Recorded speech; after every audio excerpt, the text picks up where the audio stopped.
Hi guys, welcome back to another episode of 8mm Syndicate's Hit List. I'm Anubhav, And I am Achyuth. and this week we are picking up our retrospective of Terminator 2 from where we left off. So, this is the second part of a two-part retrospective. If you haven't listened to the previous part, please go back and listen to it. And again, there are spoilers for the movie Terminator 2. In the last episode, we discussed James Cameron's rise as a filmmaker and the circumstances that ultimately led him to Terminator 2. We covered his filmography up till Terminator 2, and we talked mainly about the first and second acts and the scenes within of Terminator 2. Yeah, so the story that we've covered so far is that this time in this film, Skynet has sent a more advanced liquid metal Terminator to kill John Connor. The Resistance has sent back a T-800, a reprogrammed T-800, who's Arnie again, to protect John Connor. And after a race against time, Arnie catches up to John first and rescues him.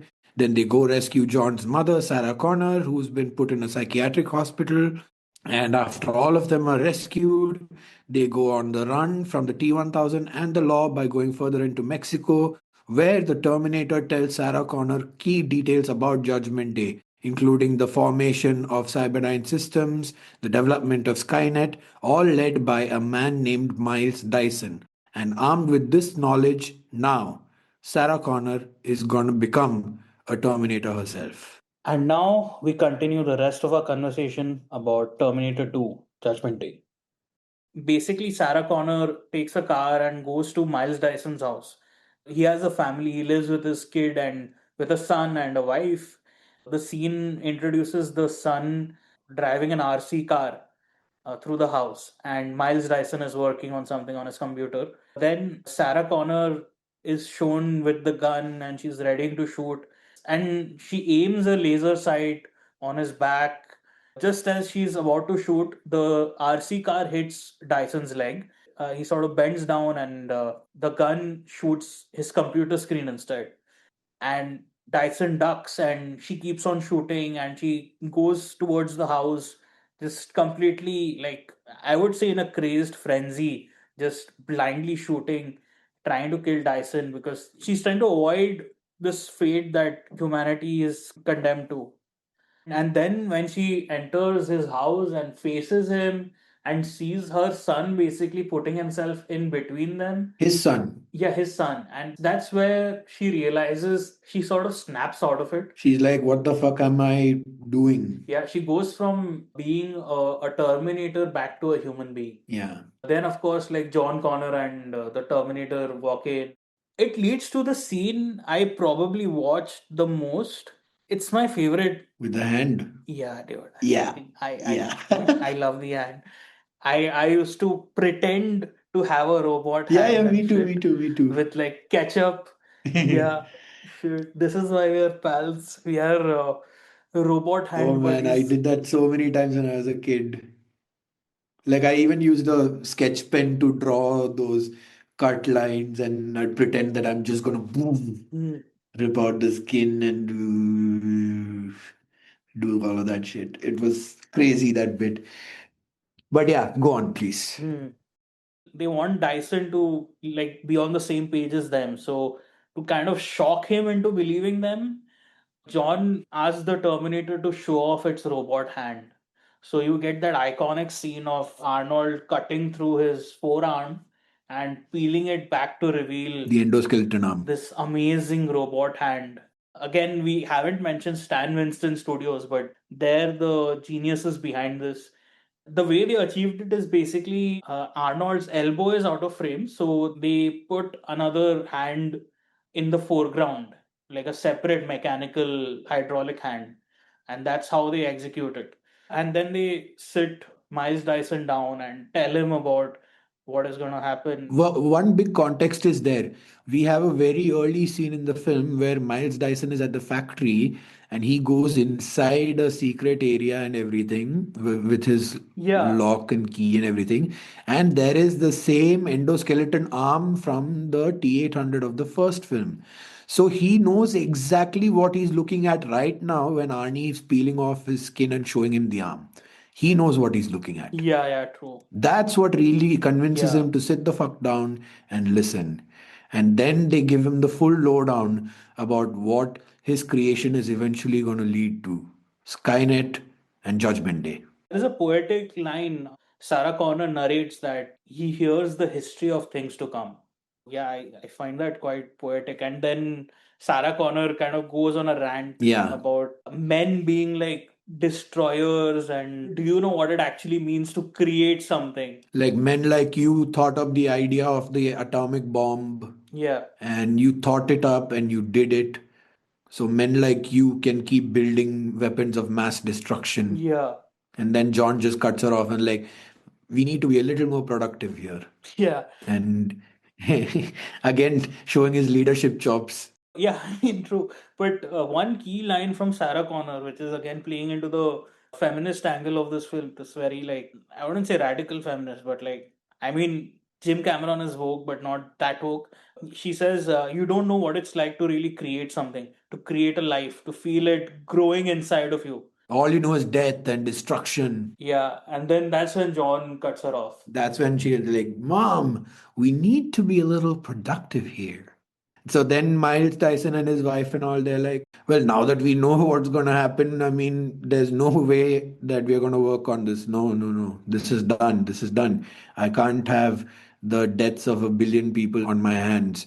Then Sarah and the Terminator are like, but we have to also erase every bit of work that already has been done and exists. Nothing can be used to rework it all again. So they decide to go to the main office building of Cyberdyne Systems to blow it to kingdom come. So we've had like a chase movie, some hand-to-hand fisticuffs, which we actually didn't really talk about, where the T-1000 and the T-800 face off for the first time. In the mall. Yeah, in the mall, and there's very physical sort of confrontation between them. Then we got a chase. Then we got another chase, and now it's a heist movie. Yeah. This is giving us different flavors of movie within the same thing, and the anchor through it is like this found family, oddball family concept, which is again, like as we discussed earlier, it's reminiscent of Aliens in a way. I guess we see that theme in Avatar also. No, but in Avatar, it's not a found family. It's like he literally makes that family. The family is pretty conventional. The only thing is that the mom is like a 9 foot tall alien. Okay, fine. Aliens and this film, the found family theme. So, of course, like Ellen Ripley is very resonant with Sarah Connor, I feel. The final girl becoming the action hero. So, anyways, they've roped in Miles Dyson into their little twisted family.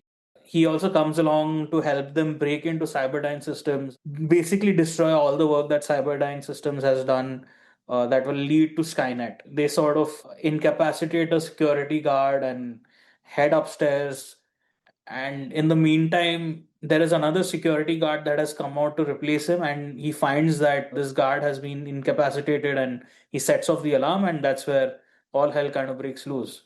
Then you get a small scene of the T-1000 at Miles Dyson's house. He discovers that everything has been destroyed, and then he gets a note from dispatch that everyone is being deployed to Cyberdyne Systems, and he also races there. So meanwhile, before the T-1000 gets there, there's like an insane amount of cops that have reached Cyberdyne. Especially since now the reports have gone out that Sarah Connor, the escaped psychiatric Yeah, prisoner, and the T-800, who's wanted from the 1984 police station shootings from the first movie, where the evil Arnold did all of that. So they find out that these two people are also there in this break-in. So it's like a very high security, all hands on deck situation. One is a mental patient, other is a cop killer. yeah. And they're all heavily armed. So Arnie has like a giant minigun with him. So now the whole building is surrounded by cops. They break into the first door and then the emergency button is pressed. So now they can't break in anywhere with the passcodes and all of that. And they realize that the building has been surrounded by cops. So they need more time to get things done. So Arnie says, I'm going to buy you some time. But John says, hey, you swore. So Arnold turns around and gives a small smile because he's now learned to smile. He gives a natural smile, like a very human smile he gives. Yeah, a sly, reassuring smile. And he just says, trust me. And then he just walks out to one of the windows, kicks out a desk and smashes the window open. And he's standing there and he's scanning, all the cop cars, all the cops down there, taking full stock. Then he takes out his minigun and starts firing. He's firing everywhere. Every car is hit. All the ground is hit, but not a single cop is hit. He finishes his entire minigun. These cops have now run much further behind because they're like, oh my god, this fucker's got a minigun. So they're all taking cover. He dispatches of all their cars and everything. Then his minigun is out of bullets and he takes out his grenade launcher and he starts blowing a few of their cars up. And then he does one more scan. Casualties zero point 0.0. So he's kept his word to John while intimidating them and buying enough time for the others inside to do something. Then he goes back inside, and when they are unable to open a door, he just uses his grenade launcher and blows the fucking door open. Yeah. They're inside the Sanctum Sanctorum. Yeah, meanwhile, John has been doing his hacking skills. Basically, you need two keys to open the vault Yeah. that leads to the elements from the original T-800. So he's getting one key, and Miles Dyson and Sarah Connor are getting the other. This is a good place for them to show off John Connor's skills. And Like basically, because the security guards have pressed the emergency button, now no passcodes work. So Miles Dyson's passcodes don't work. So now John uses his old hacking tricks to get past the code Hmm. requirement and he unlocks the second key. And then him and Miles they enter the area where the arm and the smashed chip of the first T-800 are there. So they take both of it to destroy it for good. And then they rig explosive barrels all across the floor. And just when they are ready to leave, cops burst in. Yeah. The cops enter, they open fire, and Miles is shot. He's holding on for dear life. Sarah is hiding behind cover somewhere else. And the cops are slowly coming in and they reach Miles, and Miles has the detonator to all the explosives. And he's like, I don't know how much longer I can keep this going. Dude, even as a child, this scene like it didn't make much. I mean, I probably watched Terminator before I understood death. So this scene made a huge mark on me because of Miles Dyson's breathing. Yes. Yeah, he's like breathing very like roughly and quickly. Then it's going out. Basically, he's holding a weight and it falls on the detonator and it blows up. It's a haunting scene because it's like he's been martyred or something. It's a hero's death. It's basically Frankenstein destroying his monster. That is the mythic quality that it has. Mm. Like when I didn't understand it, it was quite momentous. When I understand it, the tragedy of it is very potent. Mm. I really like Miles Dyson as a character, even though we don't really see him much. Me too. Just to skip back a little bit, the scene after he hears from the Terminator what the future is going to be when they're sitting in his home, Mm. the expression on his face is haunting. And he says, I think I'm going to throw up. Yeah. And there's even a voiceover that says, like, it's not every day that you find out you're responsible for the deaths of billions of people. And he took it well, considering. Yeah. Joe Morton is the actor of Miles Dyson. Joe Morton, yes. Yeah. I saw him in pretty much reprise the role as Cyborg's dad in Batman vs. Superman. Yeah. Justice League, not Batman versus Superman. Yeah, yeah. Now is the scene where Miles is shot, he's about to die, and he warns the cops that he can't hold on to the detonator much longer. So the cops skedaddle. The Terminator also helps Sarah escape with them, and so the Terminator, Sarah, and John are in a lift going down. Miles Dyson dies. Kaboom! The entire floor goes into a blaze of glory. My God, that's a huge explosion that they pulled off with practical effects back then. Oh my God. Usually, all these explosions, when you see them in typical action films, they have like a cool factor. Usually, there's a hero walking in front of them. A lot of these explosions are just like, I mean, yeah, this Miles Dyson one is impactful, but when you see all the cars getting blown up and all, it's like it's all narratively impactful. It's not a typical action movie explosion, is what I'm saying. It's not noise. It's not noise. It's not glorified. There's a purpose. Yeah, there's like a storytelling narrative purpose behind all this stuff. Mm. And I mean, hell, them blowing up Cyberdyne is them trying to prevent Judgment Day. So Yeah. So I mean, technically, they now have prevented. not yet. They still have the smashed chip and the arm of the first Terminator, which they still have to destroy. But they have bigger problems now. The T-1000 is here. And the T-1000, who has come here on a bike, he sees a helicopter and he's like, okay, helicopter is better than a bike right now. Before the T-1000 arrives on the scene, there is another sequence that I love in which I think there's tear gas or something in the lobby of Cyberdyne. They've just come out of the elevator, Sarah, John, and Terminator. They're being gassed, and there's a SWAT team that is coming to intercept them. The Terminator is like, he tells them to wait. He goes out. He's slowly walking and they are all opening fire at him, okay? And we slowly see his face getting more and more bloodied, more metal is showing under the skin, but he's still slowly walking. And then he gets there and he just shoots them all on their knees and just takes them out that way. He basically gets the tear gas gun. Then he gets the tear gas gun and shoots that on them, like shoots their ass. He shoots one guy on his ass with. Yeah, yeah. I love this scene, dude. Yeah, yeah. And then he goes out and grabs a SWAT truck and rams it back into the building and extracts Sarah and John, and they escape in the truck. So the T-1000 is actually on the second floor where they've blown everything up. Yes. He's surveying everything and then he's speaking out. He sees the SWAT truck, the SWAT car going, and he realizes they've escaped in that. And then he sees the helicopter and he jumps onto the helicopter. And I love the effects here. They're insane for like 1991. He sort of goes in a liquid form inside. He jumps onto the helicopter, uses his head to butt and create a crack on the windshield. Then he just becomes a liquid and flows through the crack into the seat of the helicopter. And then he just turns around and looks at the pilot and says, "Get out." When he's in liquid form, right, you can see the reflection of the guy who's piloting the helicopter. Yes. Yeah, it's Yes. it's crazy. And so now T-1000 is in a chopper. Our guys are in a SWAT truck, and we have, I think, the best chase in the film. I mean, the first chase is still like close to my heart, but it's exhilarating. Did you know this chase had until then the most dangerous stunt done in. The helicopter flying under the bridge, right? No, the under the bridge was safe. The under the bridge was safe compared to that. There is one shot.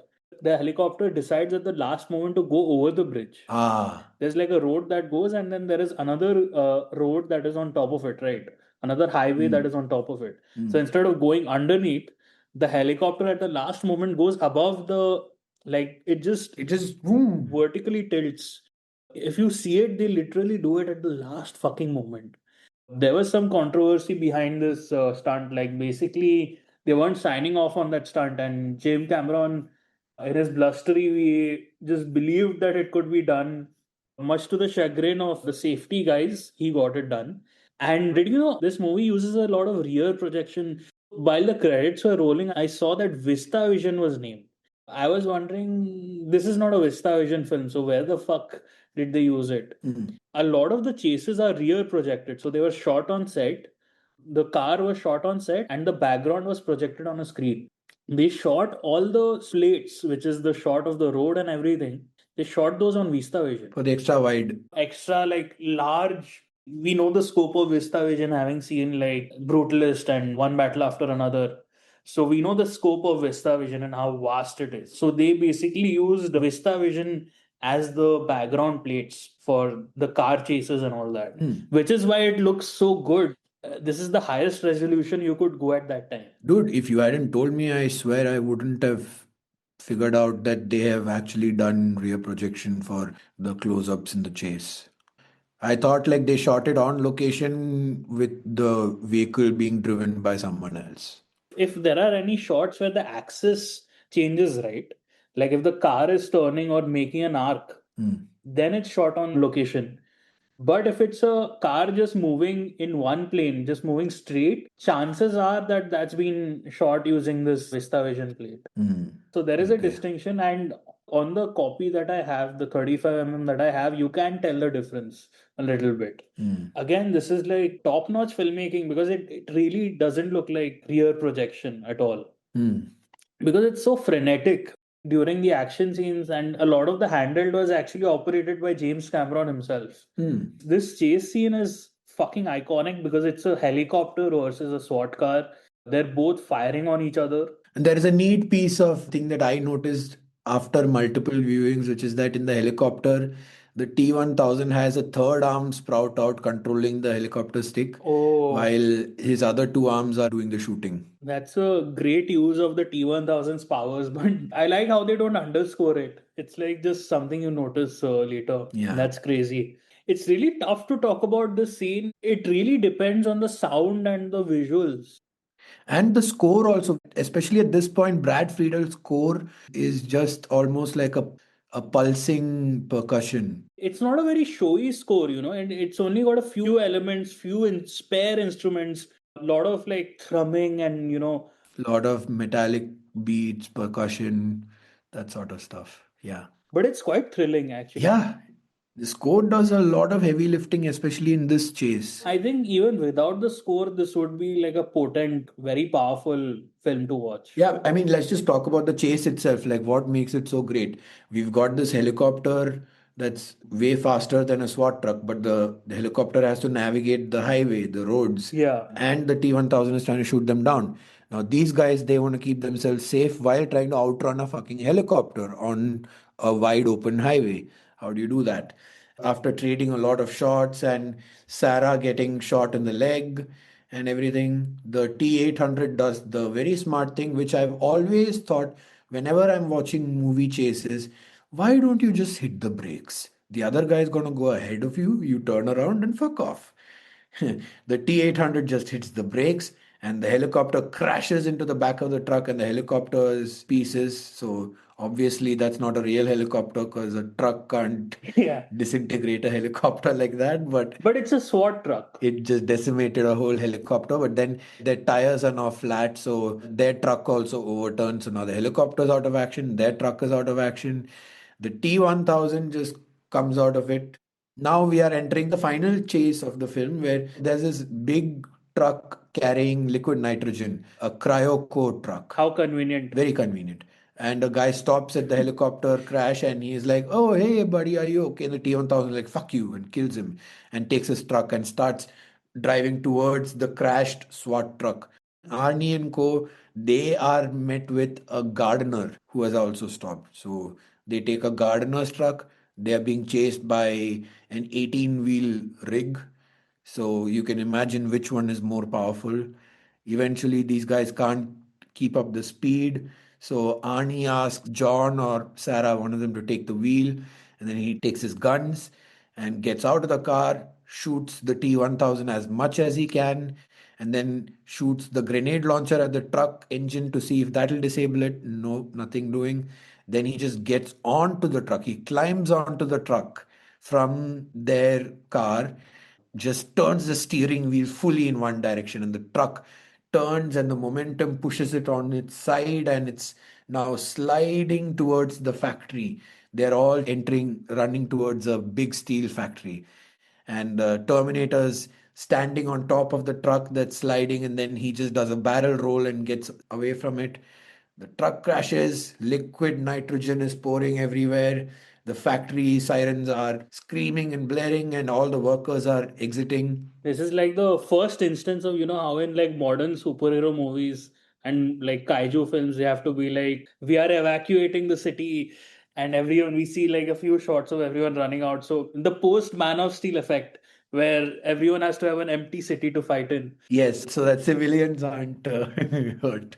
This is the first iteration, first appearance of that. Everybody get out of here. Something like that, Yeah. guy screams. So now it's just a big steel factory, the T800 Sarah John, and the T1000. There's a lot to like talk about here because it's basically like they're trying to hide. First, what happens is the T1000 comes out, and since the liquid nitrogen has spilled out, it freezes the T1000. Arnie shoots it, and it smashes into like 1,000 pieces. What does he say after shooting it? Hasta la vista, baby. So the T1000 is in a bunch of pieces, but because of the heat from the molten steel that's everywhere in the factory, the metal starts heating up and liquefying again, and he's reforming. So they decide to hightail the fuck out of there and sort of hide from the T1000. As a kid, when I first saw the T1000 pieces becoming molten, and then they look almost red, okay, in that scene. It looked like blood coalescing together to form a man. It was horrifying for me as a kid.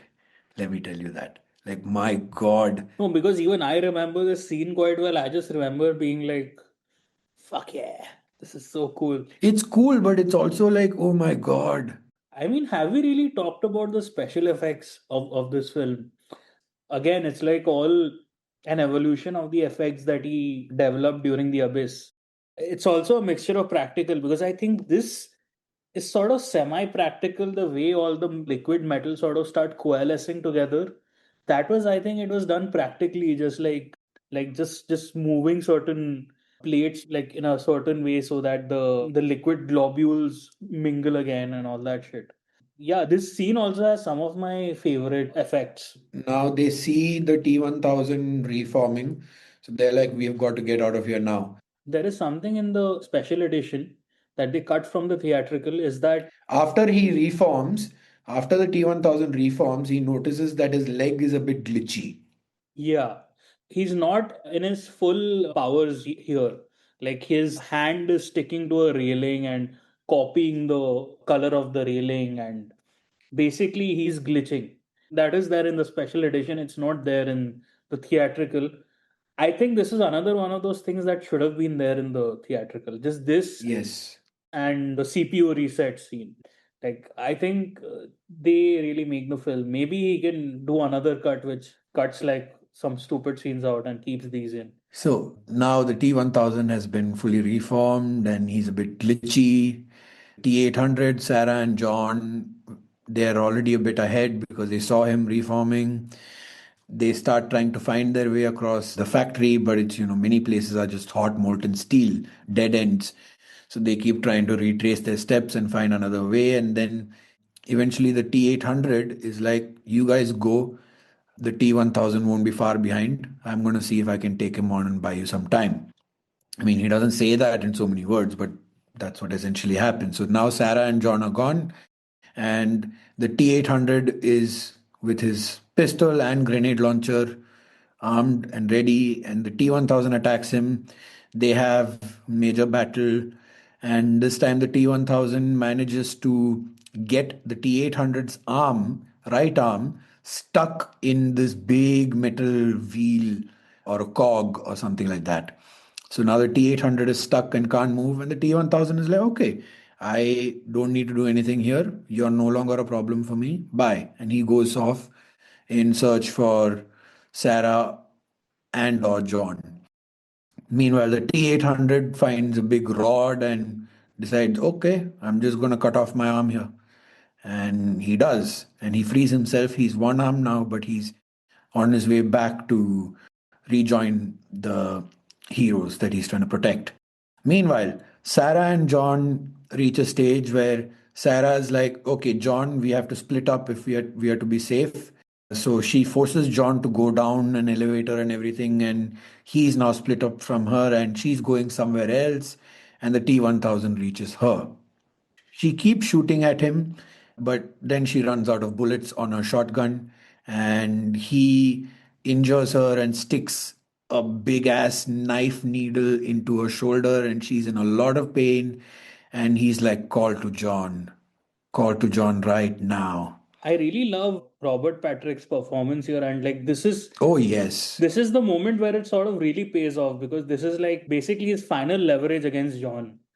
James Cameron had certain things to say about cops.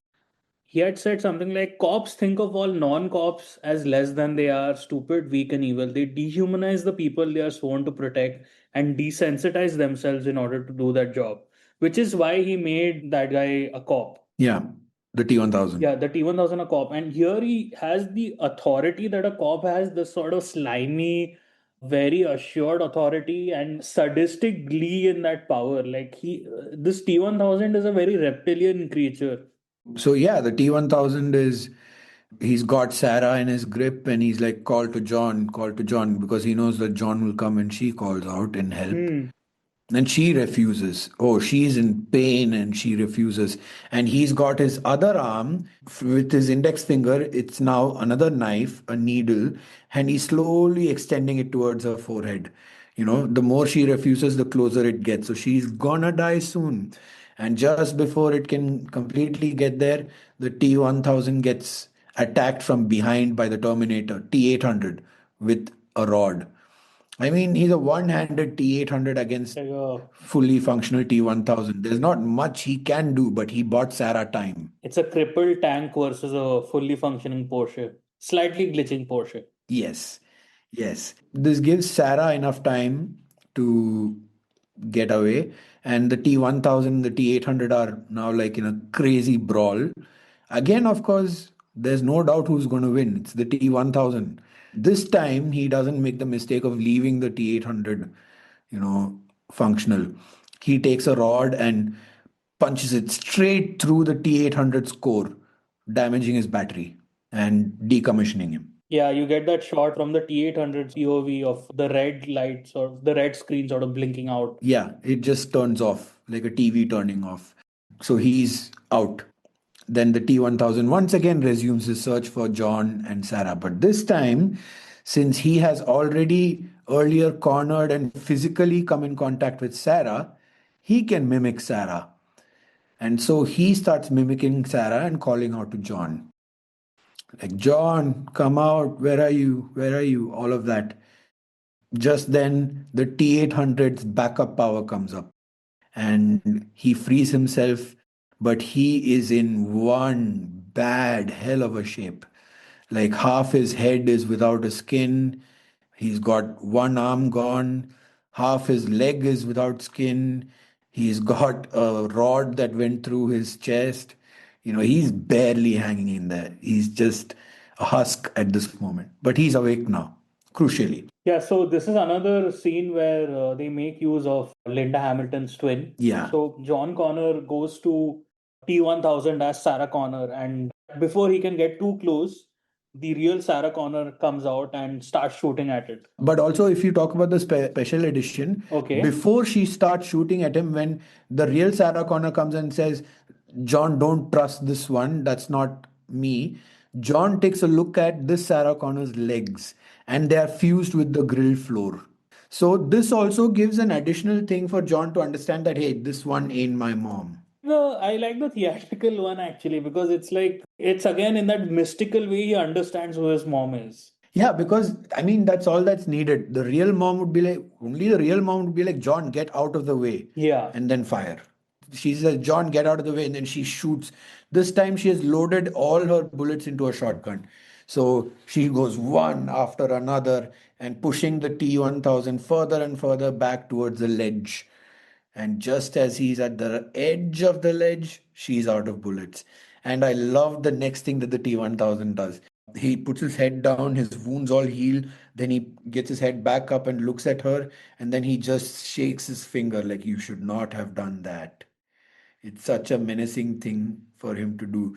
And I also felt it's a very anti-robot thing for him to do. Like, why is he? Yeah, he's a movie monster. I mean, this whole sequence is like a monster movie. It echoes the ending of the first Terminator, where they're facing off against this unstoppable killer machine. This is something that Freddy Krueger or someone would do, Yeah.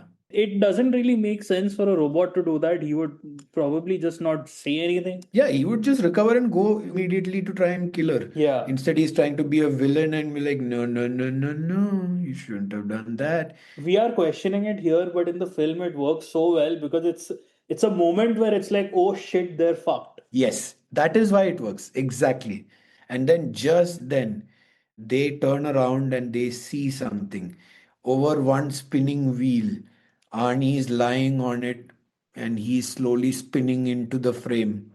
And he has his grenade launcher primed. And Sarah immediately pulls John and ducks, and he fires the grenade launcher straight into the tummy of the T-1000, and it explodes. And now the T-1000 is this big monstrosity. I used to draw this version of the T-1000 as a kid, where half its face is on one side, half its face is on another, and there's like a giant split down the middle. I love that shit, dude. This is Yeah, one arm is there, one arm is upper. yeah, yeah, yeah. It's all over the place. And another thing is, when the grenade launcher hits, right, the grenade hits him just before it bursts. There's a close up on Robert Patrick's face, and he has like, like, oh shit, I'm fucked face. Then he becomes this big monstrosity, and he loses his balance and he falls from that precipice he was standing on into the molten steel. He falls like fucking Gollum, dude. Yes. So he falls, and then in the molten steel, his face changes to every face he had taken in the course of the film, every identity he had assumed. And then he finally just melts off and it's done. He's defeated for good. The destruction of the villain, like it's really like a horror note, to be honest, because it's creepily transforming into all these different faces. Have you seen the Batman episode Feet of Clay? Yes. Yeah, so at the end of the Clayface episode, it's something similar happens where Clayface starts transforming into all the other people that he's been. Of course, it's Batman who must have copied it, but it's very similar to what happens here. Hmm. The kid me who was watching, it was very disturbing to see this blob suddenly writhe in agony and then become one face and then become another. It's ending on a note of like pure movie monster. Yeah. I used to love this ending. This is one more of those scenes that I kept rewinding and watching on the VHS. Now then Arnie can barely stand, but they help him up and they're there. Then they throw away the chip, the flattened chip and the arm of the first Terminator from the first film. And then they think, okay, finally they're done. They've prevented Judgment Day. But Arnie says no. There is still one more thing that if it gets into the wrong hands, they can build Skynet. And that's me. That's my chip. That's my arm. As long as I'm still alive, I can still help cause Judgment Day. So I also need to go. And John is crying, and I felt it. I felt it, man. Yeah, because he's losing ET, right? It's that. He's not just losing ET, he's losing like a father figure. Yeah, but I don't know how much is it a father figure for him because he was teaching this Tin Man what to do and what to believe and how to behave. But ultimately, the Tin Man protected. Yeah, yeah, okay. It's sort of like other movies where kids have slightly mentally disabled fathers, like I Am Sam or Forrest Gump. Because the Terminator, if you kind of dive down into the mentality of it, it's sort of like a person with Asperger's, who doesn't know human social mores and has this directness to him, believes in a few functions and all that, not to generalize people with Asperger's, but it is sort of coded in that way. He's the dad who is sort of mentally disabled a little bit. That's the thing that he's playing with. So this is like his tearful goodbye, and John keeps saying, I order you not to go, I order you not to go. But now that they've enabled the self learning in his CPU, he can actually override those orders, those directives. yeah, if you're seeing the theatrical version, this again doesn't make logical sense. Yeah, But I love this scene because John is crying and the Terminator is like, I know now why you cry. It's just something I can never do. exactly. It's the last part that really drives home the tragedy of this situation of this found family. He can't be John's father because he is not human. I feel like every film needs like a tragic element to make it feel real. This is like the ultimate tragedy of the film, and it comes right now. That is something I can never do. That is something I can never be, rather, which is what it implies. Hmm. And Sarah Connor extends her hand for a handshake. Like she finally just accepts and respects this Terminator. Yeah, she's also sort of made peace with her trauma, in that scene. Yeah. So now Sarah Connor also gives him a handshake, and then he gets onto a chain and they lower him into the steel, and he's slowly going down. And when he's finally down there, only his hands are visible, only his hand, rather one hand. He makes a thumbs up sign Yeah, to John before he finally goes down. And man, as a kid, I cried. I cried every time it happened. because your first soldier, your favorite toy is fucking dying. Yeah. Yeah, it's like the most children's movie thing in this film, I think. That visual is so like emblazoned in my head. I think, The thumbs up, right? yeah, the thumbs up, it's such an iconic visual.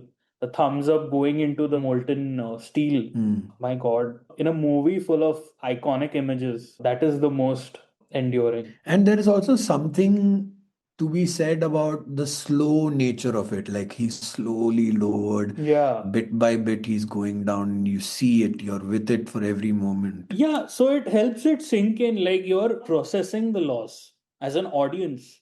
You are saying goodbye to the film and you are processing the loss, that you are exiting the world of the film. You are exiting this frenetic chase and multi-genre journey that you've been on. Mm. So it works on that narrative level.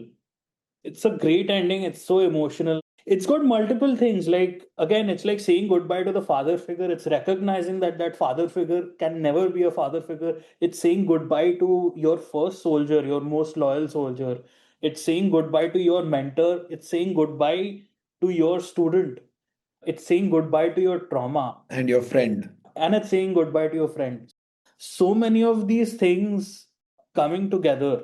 It's like such a cathartic moment. It brings all these thematically spinning plates to a crash. So it's commendable. Again, it's a screenplay by Cameron and William Wisher. It's one of the greatest screenplays ever written, I would say, because of its tautness and just how functional it is as a screenplay. And you can feel it all culminating in a perfect manner in this final scene. Mm. But this was not the final scene. In the special edition, on the extended edition, there is a flash forward to the future where Linda Hamilton is in old age makeup and the world looks utopic and idyllic. And she says that Judgment Day never came to pass. When that day came, I like the poetry of it. Like she says that it was an ordinary day for everyone. She wanted to go out and shake everyone's heads and tell them what they just avoided, but she just got drunk instead. I think there is a quiet poetry in that. It's just the execution of it is so off, like with bright colors, and the costuming is horrible because they try to do future costuming, but they do a weird H&M version of the 90s and it's ridiculous, and her makeup is so horrible. It looks like someone's pasted like flour on her face. It's horrible. But I like this ending on a certain level. I kind of really like it. It's just the execution that's off, but narratively it makes sense because Like they have their win. yeah, they have their win, and it's sort of a cathartic moment for Sarah Connor because finally her fears don't come to pass. Like a big part of her psychosis is her fears. Like it allows her to be sane again. That is the arc that Sarah Connor goes through in the extended edit. Like she gains the ability to be sane again. And I like the note that John Connor is still a leader. Yeah, he's like a senator or something. Yeah, he's like senator. His battleground is the Senate, and he fights with common sense and hope. It is very corny, but I'll allow it. So, test screening audiences hated this ending, and instead, what we got was after lowering the T-800 into the lava, we get a shot of the highway. The highway shot is from right before going to Cyberdyne.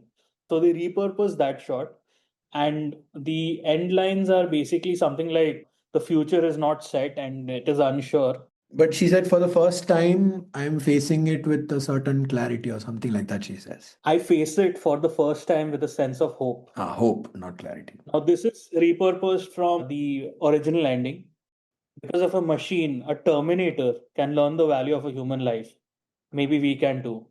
It's a little corny, but it works. Like, it works with her because what was a very primal and ingrained fear for her has turned into a symbol of hope. Yeah, but also this is the ending that allows the studio to make more sequels because the other ending means no sequels. My God, that is why I wish they stuck with the other ending because the sequels are a bouquet of diminishing returns. So that was Terminator 2. Dude, I like Rise of the Machines, okay? I like Rise of the Machines as well, but like it's nowhere near. Of course, it's nowhere near Judgment Day. I mean, nobody's saying it can be. I also do not hate Salvation, to be honest. I also like Salvation.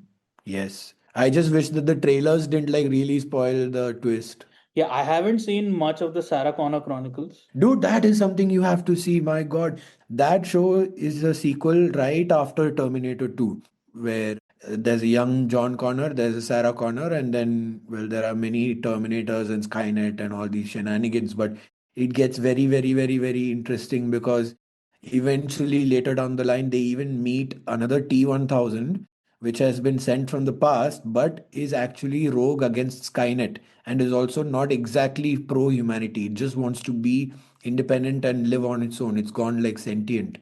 So it's playing both sides of the game and all. It's a very interesting show, and it ends with two main characters. I think John Connor and someone else. They time travel to the future where Skynet and the war is happening. So young John Connor has time traveled now to the future where the future John Connor is leading the resistance. And that's when they fucking cancel the show. Damn. After that, we get Terminator Genesis, in which John Connor turns evil. He's evil now. And then we get Terminator Dark Fate, which brings back Sarah Connor. A decent film, but nothing that I. No, it's not even a decent film. I haven't seen it. You have you seen it? I have. Oh shit! Why? I have seen all of them, dude. Unfortunately. Okay, okay. Dark Fate is just regurgitating the beats of Terminator 2 in new skin. That's it. Which is horrible. I feel like it's one of those franchises like Indiana Jones, which just gets like diminishing returns after a point. Yeah, because how much do you stretch the core point? How many times will they keep trying to run away from or destroy Skynet's formation? Yeah, you have to think of something like radically new to have a proper sequel. But the thing is, Terminator 2, it has the perfect villain. You can't top that. Yeah, and they really tried to with Rise of the Machines with Christina Loken's TX. They're like, okay, this is T-1000, but it can also now form, complex machinery, moving parts, weapons, and all of that. Yeah, but that doesn't make a difference, right? Like narratively, it doesn't make a difference. Yeah, it doesn't. Yeah, because T-1000 has guns. It can just retrieve a gun from somewhere. You can, like, narratively, you can give it a gun. Yeah. I mean, it's dumb. And then they just decided to go the most basic sci-fi route, like, okay, what's next? If not liquid metal, nanobots. After a while, I've given up on the franchise, man. You can't follow a perfect song. You can't follow like yesterday. You just got to make another song. Yeah. That's the thing with Terminator 2. I think it's one of those movies I call like near perfect, maybe perfect. There is not an ounce of fat on it. There is nothing you can cut. Every piece is essential, and every essential piece adds to the characters. Yeah. I think it's a very special film, and definitely a special film for the both of us. Nostalgia, because since this is the film we've been watching since we were kids. One of my favorite films as a kid was Small Soldiers. Mm. I downloaded it with great gusto. I put it on, I tried watching it, didn't hold up. It kind of sucked. Then the same thing, we both watched our childhood favorite Commando, right? Yeah. But we downloaded it, put it on, and before Commando, we put on Predator, and boy, did it hold up so well. It even improved actually. Predator pretty much improved since we watched it for like last time. It felt like a much better film. And then of course like Yes. Commando just felt like a damp cardboard. And we couldn't believe that we loved it when we were kids. Yeah, so but I think the point you're trying to make, I see, is that we are not so blinded by nostalgia. Yeah, Like some things which were nostalgic and great back then, we are able to recognize now as not being so great. And so we are not really looking at Terminator 2 with any rose-tinted glasses. yeah. Like we love it so fucking much each and every time because it has the goods. It doesn't give us a reason to stop loving it. That's the thing. Like, Yeah. that's our deal with Terminator 2, which is a great film. Then James Cameron, of course, went on to make fucking Titanic, True Lies, Avatar, great films one after another. Avatar maybe less so, but it's still a fine film. He's been the king of the box office. Like, it took Marvel like 15 movies to take him down ultimately. And now they have reached a point where they will never touch him again. Yes, never bet against Jim Cameron. The new Avatar looks amazing. The trailers are so badly cut, but they just promise an exhilarating picture. Yeah, if the trailers are anything to go by, this movie is going to be a banger. Yeah, Cameron has this innate ability to understand and communicate to the audience what it needs. The trick of filmmaking is to give an audience not what they want, but what they need. And James Cameron has delivered time and time again. Who wanted Aliens? Who wanted Terminator or Terminator 2 or Titanic or Avatar? He's giving us worlds that capture our imagination, and I will never bet against JC. Never, never, never. Just the fact that this action movie filmmaker decides to go and make Titanic, and that becomes the big Oscar winner and box office hero. And a great dramatic film. Great dramatic film, pure out and out dramatic film, romance. He's got it. He understands the pulse of emotions that run in a film. And he understands how that works with the audience and he knows how to play it perfectly. Yeah, so that was us on Terminator 2. We hope you enjoyed this rather long discussion because we both really love it. So we just had a lot to talk about. And yes, we are going to be doing more of the movie mixtapes soon.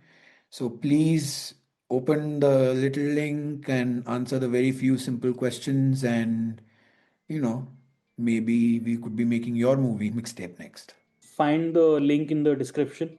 Yeah, follow us, tell about us to your friends and fellow cinephiles.